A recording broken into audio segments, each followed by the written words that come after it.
আসসালামু আলাইকুম রহমতুল্লাহ বরকাতুহু। তো বন্ধুগণ, আশা করি আল্লাহ পাকের রহমতে সকলেই সহি সালামত আছেন। তো কবি গাজী আক্কাস আলী ইউটিউব চ্যানেল 017140885009 এর পক্ষ থেকে আপনাদের সকলের প্রতি রইল একান্ত আন্তরিক শুভেচ্ছা ও ভালোবাসা। তো বন্ধুগণ, এখন আপনাদের সামনে যে বয়ানটা রাখবার চেষ্টা করব, বয়ানটার নাম হলো নাকের পলিপাসে হোমিওপ্যাথিক চিকিৎসা। নাকের পলিপাসে হোমিওপ্যাথিক চিকিৎসা। পলিপাস কি নাক এটা সবাই জানেন। এটা ছোট্ট শিশুদের থেকে শুরু করে বৃদ্ধ বয়স পর্যন্ত অনেকেরই হয়।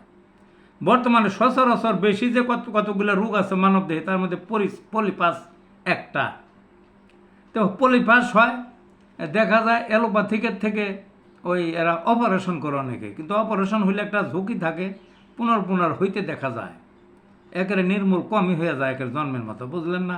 কেউ এটা কঠিন রাসায়নিক জিনিসটা দিয়ে বাইরে দিয়ে ওটার পুড়ে ফেলায়, তাও খুব ঝুঁকিপূর্ণ, আরও ক্ষতি হতে পারে স্বাস্থ্যের। কিন্তু হোমিওপ্যাথিকে খাওয়ার জন্য আমি 3টা ওষুধ বলবো, অনেকগুলো ওষুধের থেকে 3টা ওষুধ বলবো। এই 3টা ওষুধ খাওয়াবেন, ঠিক হয়ে যাবে ইনশাল্লাহ। কী কী ওষুধগুলোর নাম? একটার নাম হলো লেমোনা মাইনর মাদার, 2 নম্বর হলো স্যাঙ্গুইনেরিয়া নাইট মাদার, তারপরে বলবো বায়োকেমিকের ক্যালিফস 6X।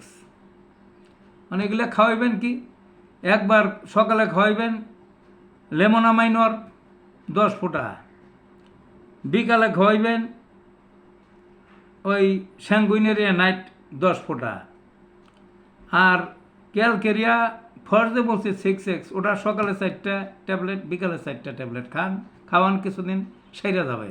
তো এইখানে আর একটা কথা, এই ওষুধগুলো জার্মানির আছে, ভারতীয় আছে, বাংলাদেশি আছে। বাংলাদেশিটা কার্যকারিতা কম, তবে খাওয়াই দেখতে পারেন, অনেকেই বাংলাদেশিটা খাইয়েই যায়। আগে বাংলাদেশি খাওয়ান, টাকা লাগবে অল্প সামান্য কিছু, দেখবেন যে সেইটা যাবে। বাই চান্স যদি না সারে, তখন জার্মানের শরণাপন্ন হইতে পারেন, অর্থাৎ জার্মানের এই ওষুধই খাইতে পারেন।